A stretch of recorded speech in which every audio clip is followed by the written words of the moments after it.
Hey guys, I just wanted to remind everybody that we do have the Mega J Retro 15,000 subscriber giveaway. And guess what? Thanks to your support, everybody, we've reached 16,000 subscribers. I can't believe it. And you know what that means? That means that these bad boys and bad little lady have been unlocked. That's right. Lady Slither, Zodak, the Horde Trooper, Roboto, and of course, Triclops. That's right, everybody. This has been unlocked for the giveaway.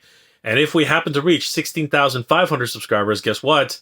We'll be unlocking these bad boys as well. Chemicon, Grizzlor, and of course, Wondar. Can you believe that, guys? We're not that far. We're almost at 16,070 subscribers. So, guys, this is very, very possible to reach these 3 unlocks. This is, once again, in thanks for helping me reach 15,000 subscribers. I want to pay this forward and give back to the community that's been so good to me. And of course, don't forget, there's also the mftoys.ca giveaway for the Turtles of Grayskull Wave 1. That's happening at the same day. Now, I'm going to have all the rules for both giveaways in the description below. And don't forget, there's also the Ramen Racer Gullwing Special Edition giveaway. That's all happening on January 20th. That's all happening this coming January 20th at 1 a.m. Eastern Standard Time. Be there, guys, because we're going to be giving away the chance to win a lot. Pretty much everything that's here on the table, and now including this unlock. And if we reach 16,500 subscribers, we will be unlocking these special Mattel Creations exclusives. Thanks again, guys. I really do appreciate all the support. And without further ado, let's get on to this episode. I want to give a huge shout out to all my Patreon and channel member supporters. Thank you so much for your support, guys. It really means a lot and really helps the channel to keep growing. Hey guys, it's Jay. Welcome back to the channel. Masters of the Universe Revolution is only a few days away from being premiered on Netflix. And I want to take this opportunity to remember what got this whole thing started in the first place. That's right, guys. Today, we are going to react to the Masters of the Universe Revelation, the original series that started this whole thing and really got so many of us excited, and admittedly, rather polarizing type of series. And honestly, I wanted to find out why. Why is this series so polarizing? Let's have a look, guys, and experience this once again for the very first time 2 years later. Wow, has it really been 2 years? That's absolutely crazy. Let's see how this goes, everybody. Good old Netflix. Gotta love it. Wow, I totally forgot about the exploding rocks right at the beginning. Oh my god, that really hit me in the nostalgia strings, man. Oh, just all that wonderful artwork homaged from back in the day. Gorgeous. And then, of course, they're unifying everything, you know, with the Filmation version as well as the original toy line from Mattel. Just beautiful. I love this whole intro. It really just, oh, it's so good. This is just an incredible fresco. Oh my gosh. Heroes on the left side and the enemies on the right side. Just absolutely genius. I almost called for an airstrike. Tila, you look like a warrior goddess. Warrior goddess. Wink, wink. And for making me feel like family. For decades now, I've watched with pride as you grew to be a brilliant technician, a lethal warrior, and a master strategist. But you being knighted man-at-arms? What's with man-at-arms and his 5 o'clock shadow? What's going on there? I mean, he's in the presence of royalty. He's in the presence of the king. He still is the man-at-arms at this point, even though Tila's going to be taking over for him. Man-at-arms is feeling many emotions. Oh, Orko. I still love Orko. You wouldn't pull that if Prince Adam was here. Yes, where is Adam? Where is Adam indeed? And this is where everything really starts to take shape. The animation is just beautiful. Just incredible. Powerhouse animation. Absolutely incredible. Day. Snake Mountain takes no rest, I see. I see the Guardian of Grayskull has been so easily fooled by my shaping staff. Why? Okay. Why does Spike Gore have a walking stick? Seriously, why does Spike Gore have a walking stick? And of course, then it's revealed that the walking stick is actually the shaping staff.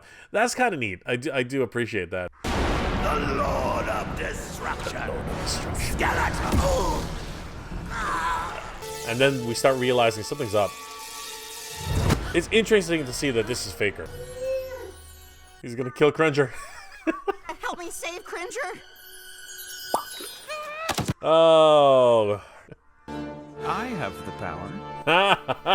Good one. Did you think I couldn't defend against your attack? That attack is called a hug, Tila. Hug attack! After years of defending the realm, I have finally shown everybody that this little orphan girl is man-at-arms material. Well, Little you never orphan had girl. to prove it to me. You've always been the most ready person I've ever met. Absolutely. So easily manipulated by my latest deception. I'm actually kind of surprised by that myself. Really, man? He's more of a faker.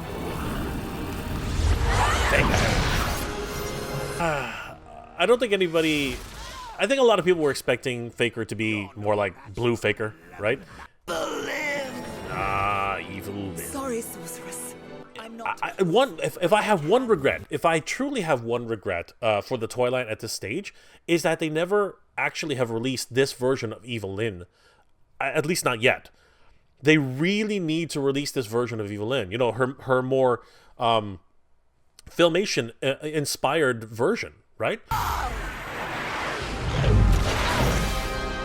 There's no way you can beat the sorceress inside of Grayskull. Sorceress. After all these years, I finally understand that Grayskull is not the prize I'm after. This castle is merely a shell. The pearl I seek is trapped inside. So I'm not here to take the castle. I've come to tear Grayskull down, stone by stone.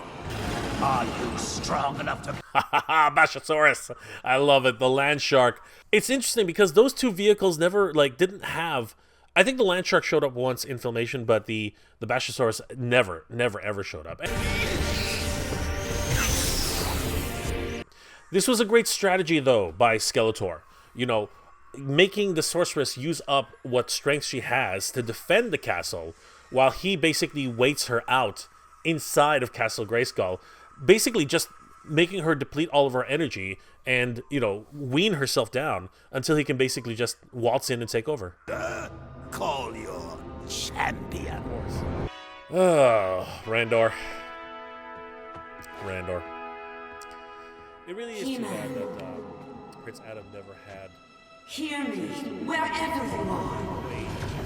You know, he could have, right? Grayskull is under attack. I hereby dub you Man-at-Arms. The sorceress is in danger. Oh. Lead us into battle, Man-at-Arms. There we go. For Eternia! Be careful, Adam. Marlena always knew. That's one thing. She always knew that Adam was He-Man, and I love that. Oh, here we go, everybody. I got shivers down my spine when I first saw this By scene. the power of Grayskull. I have the power!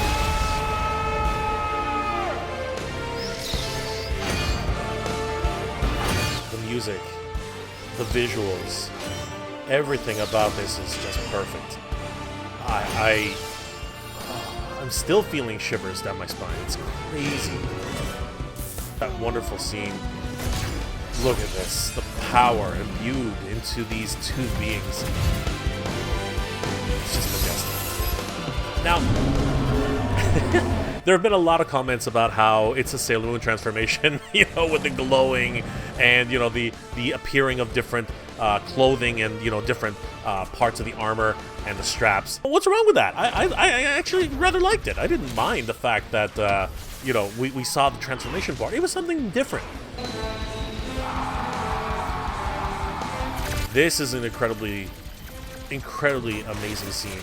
Clamp Champ taking down, you know, the robots, all the forces of Eternos, you know, fighting back against Skeletor's armies. We get to see such great toys, you know, like Roton, the Sky Sleds, Man-at-Arms just being badass. Like, oh my god, this is crazy. The CG is actually done really well with it, with the cell shading. I really love it. Oh, the Bashosaurus! Oh man, I love the idea that Duncan he didn't even try to jump out of the way. He just waited for him to get crushed, and here comes He-Man. Oh, just crazy. Beastman. They should have just kept Beastman the way he was. That's the one thing I do have to say. Beastman just looked awesome.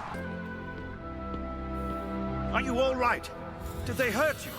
Oh, jeez. I totally forgot about that. You should be more concerned about yourself. Where was Stridor? Now that I think about it.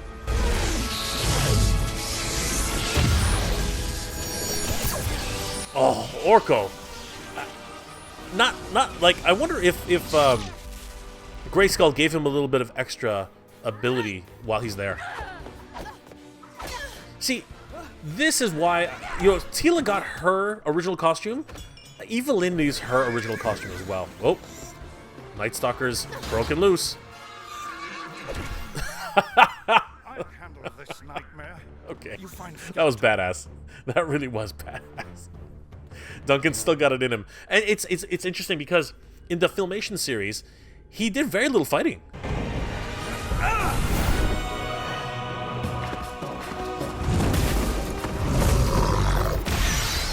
It would have been nice to see Panther here, because we actually don't see Panther for quite some time. So glad you could join us, my dear. Wouldn't miss it for the world, Skeletor.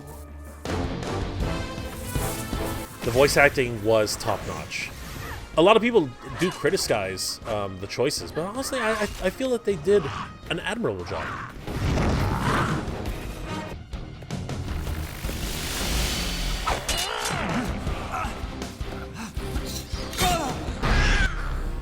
This was fun.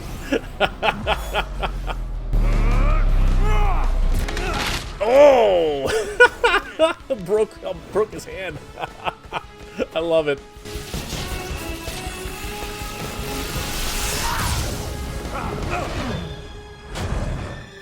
Watch out.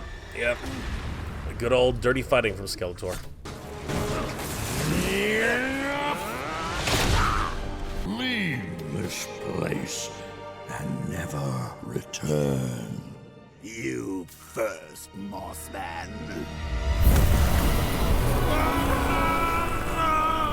Alan Oppenheimer, you know, he was so pivotal in the Filmation cartoon, and to see, you know, this single appearance where it is the demise of such a beloved character. You can't tend the garden without pulling a few weeds. This is where things kind of go dark, right? Like when Kevin Smith first started talking about the series, he did talk about how, you know, this is more of an adult series. There was a little bit of doubt in my head that he was dead, but at the same time I knew this is not Filmation, right? This is something different. But the fact that they've gone this far and now seemingly He-Man has taken the next step, you know, what does that actually mean? Of wisdom. But in reality, it was all a trick.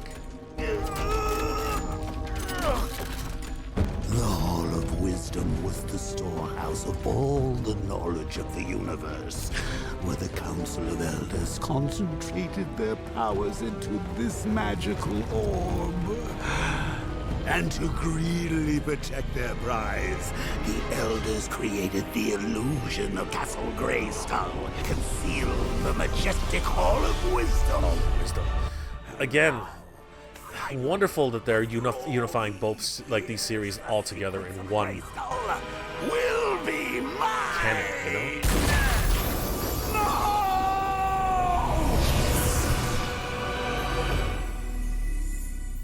I'm holding back time, but time is stronger than magic. I love that. So we have to hurry.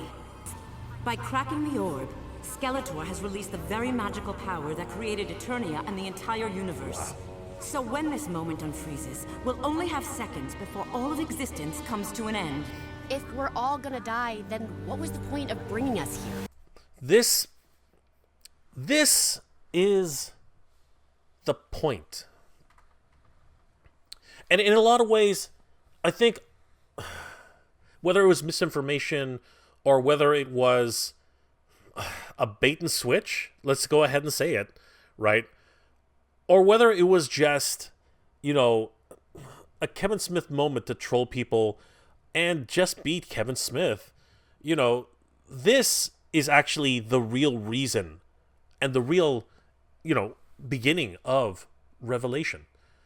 There are so many reasons why the series is called Revelation.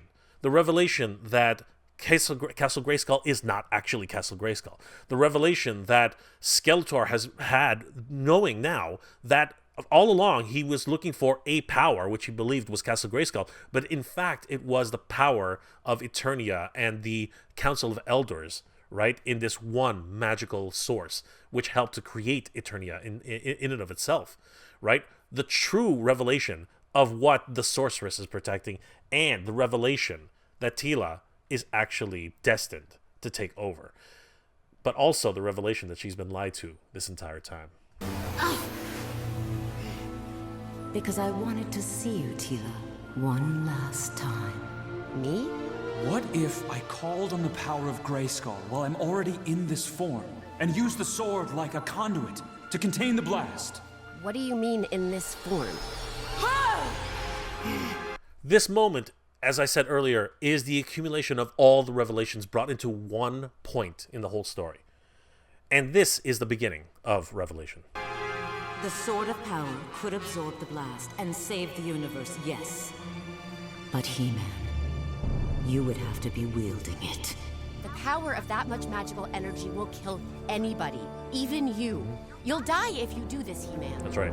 If I don't do this, everybody dies. So this is the point where a lot of fans have contention with. The idea that, again, bait and switch, right?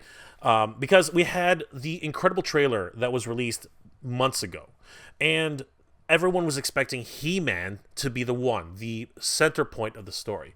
But in reality, He-Man will die. That, I think, is what set off a lot of people, and it just sort of... the message was not delivered properly. And again, we also do have Kevin Smith, who apparently did not take criticism well when things started to come to light, and just basically started trolling people. I mean, like, you know, there was faults all around. But if you take this story for what it is, there's a lot to enjoy here. And truthfully, and a lot of people are very critical about this, but this is what He-Man was made for. He is the champion of Eternia. He is the protector of the power. And Adam, being a true hero, chose to sacrifice himself for the greater good. That is the measure of a hero. By the power of Grayskull!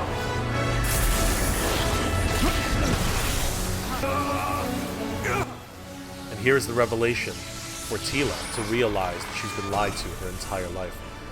I find it fascinating that he split the sword in two, again unifying the idea of the toy line and the cartoons. Just absolutely fabulous. We can see here now that the power is receding. Let the power return! So Battle Cat becomes Krenger, and then the realization that her best friend is actually the most powerful man in the universe. And that boy is holding all the power of the universe in his bare hand. I love it. We see the two colors of the sword, which reflects the toy line. The purple sword, which belongs to Skeletor and which he grasps for, and the golden sword, which is actually more like silver, which of course belongs to Prince Adam, or the hero of Grayskull. The hero of Eternia. The hero of the universe. Who made the ultimate sacrifice to save everybody. That is the reaction I was expecting from Teela. You know, the shock. You know, the fact that her best friend, her closest friend... I regret to inform your highnesses that during the battle with Skeletor, He-Man succumbed.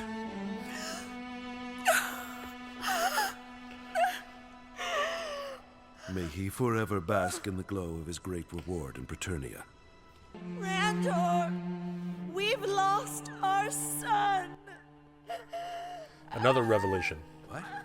A revelation that Adam is fine. Adam Isn't he? was He-Man. My lord, Prince Adam and He-Man. No. It can't be. My lord, I am so sorry you had to find out like this. But the prince ordered us to keep his secret. Get out. My liege? Get out! They need to move the story along. I get it. I get the fact that they need to move the story along. I understand that. But this is so uncharacteristic of Randor. Randor is a good king. He's a good man. He is a kind and gentle ruler.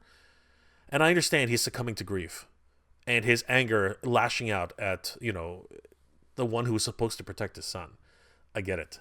But it's just, there's just so much about this scene that, and the next parts of it, just, oh my gosh, everything about this. I don't know, it just felt wrong. It did. But I don't see any other way to write this scene.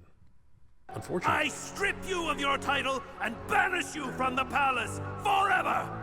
And if I ever see you again, I will have you executed! There's the other thing. Again, it's so uncharacteristic of Randor to do that. Like, where's this coming from? I understand it's coming from grief. I understand it's coming from a place where he's lost his mind, right? Like in the moment where he lost his son and was told a grand secret, which again was kept from him for so long.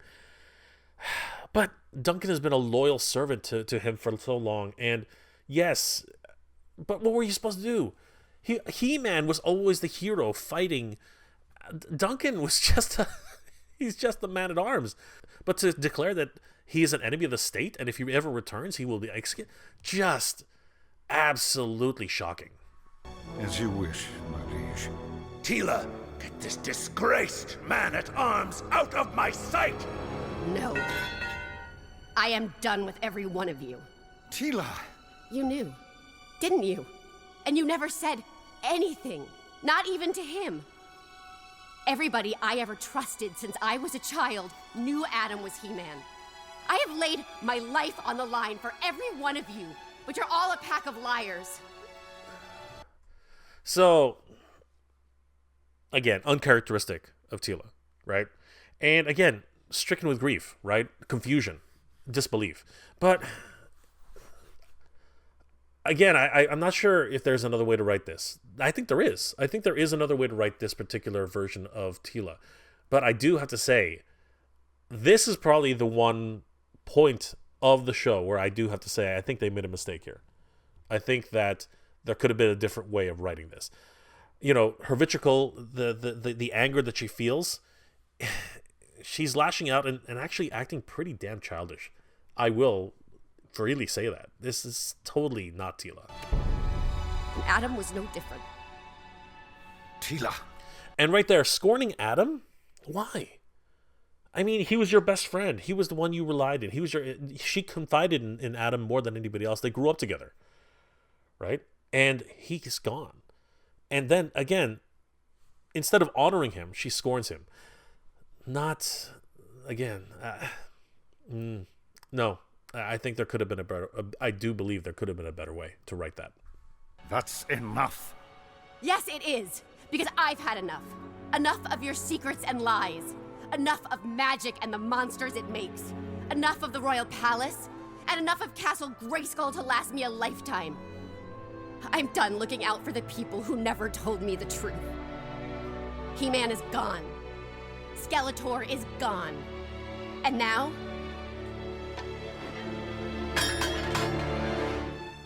so am I. Wait! Don't go, Tila. We can get through this together.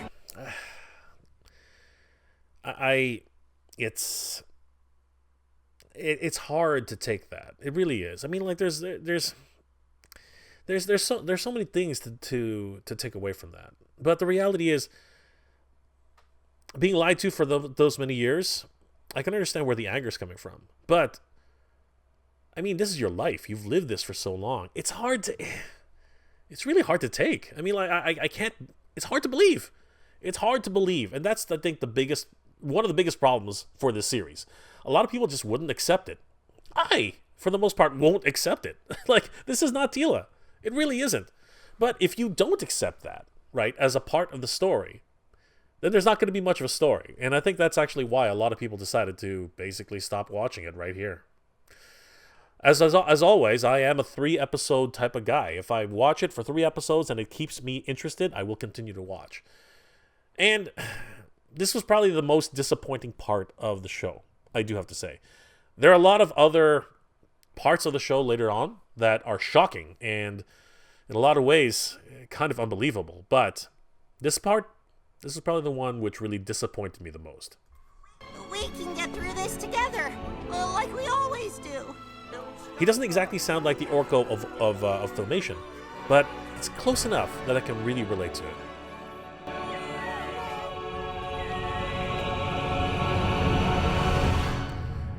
Incredible. Just an absolutely incredible first episode.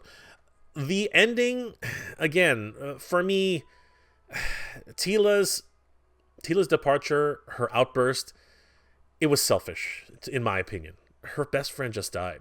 Her kingdom is in shambles. Her king needs, the man-at-arms. Her father's been banished, the only real parent she's ever known, and she disowns all of them. She does everything that she can to separate herself from her past life.